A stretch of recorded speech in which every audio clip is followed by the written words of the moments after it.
আমি আজকে আবার একটা রেসিপি নিয়ে চলে এসেছি শ্রীমতী কিচেনে। তো আমি আজকে দেখাবো কাঁচকলা দিয়ে দুটো রেসিপি। তো প্রথম থেকে ভিডিওটা শেষ অবধি দেখুন আমি কাঁচকলা দিয়ে কী দুটো রেসিপি বানাচ্ছি। প্রথমে আমি এর জন্য কাঁচকলাটা সেদ্ধ করে নেব।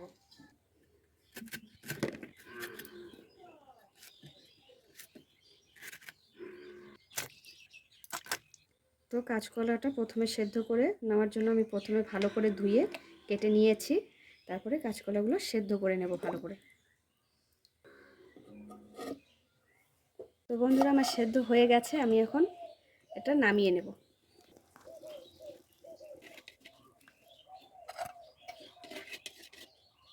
কাঁচাকলাগুলো সেদ্ধ হয়ে গেছে, এগুলো এখন আমি ছুলে নেব।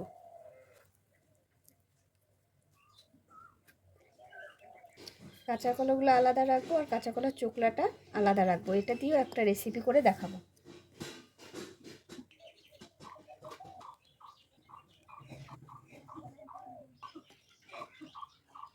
কাঁচকলা ভর্তাটা বানানোর জন্য আমি পেঁয়াজ লঙ্কা রসুন ভেজে নেব।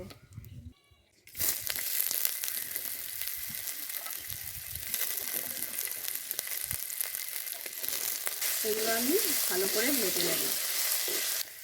বন্ধুরা আমার ভাজা হয়ে গেছে, আমি এগুলো এখন নামিয়ে নেব।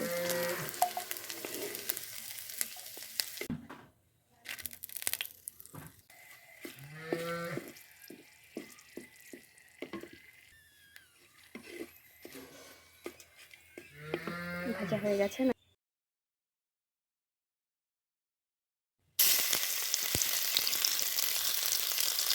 কাঁচকলার চোকলাগুলো ভেজে নেব হালকা, বেশি ভাজবো না।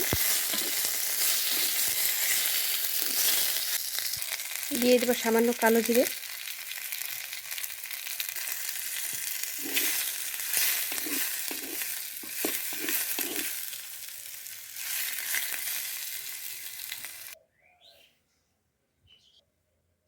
কাঁচা কলার সেদ্ধটা মেখে নেব।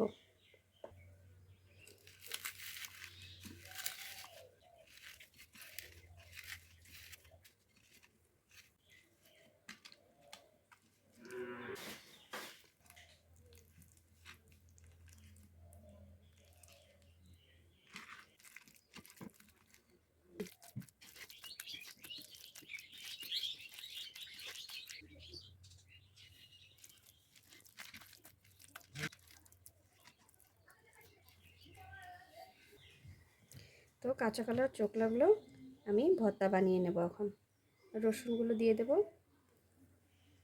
পেঁয়াজ, কাঁচা লঙ্কা নিয়ে নেব, পরিমাণ মতো লবণ,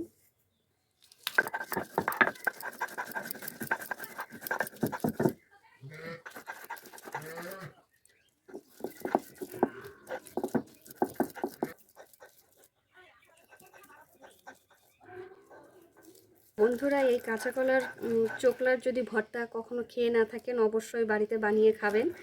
আর এটা যেমন খাওয়া ভালো তেমন পুষ্টিকর একটা খাবার। বন্ধুরা এটা একবার অন্তত বাড়িতে এই কাঁচা কলার চোকলার ভর্তাটা বানিয়ে খেয়ে দেখুন, খেয়ে বলতে পারবেন সত্যিই খুব টেস্ট হয়। একবার অন্তত বানিয়ে খেয়ে দেখুন। তো এই যে আমার তৈরি হয়ে গেছে কাঁচা কলার ভর্তা আর কাঁচকলার সেদ্ধ।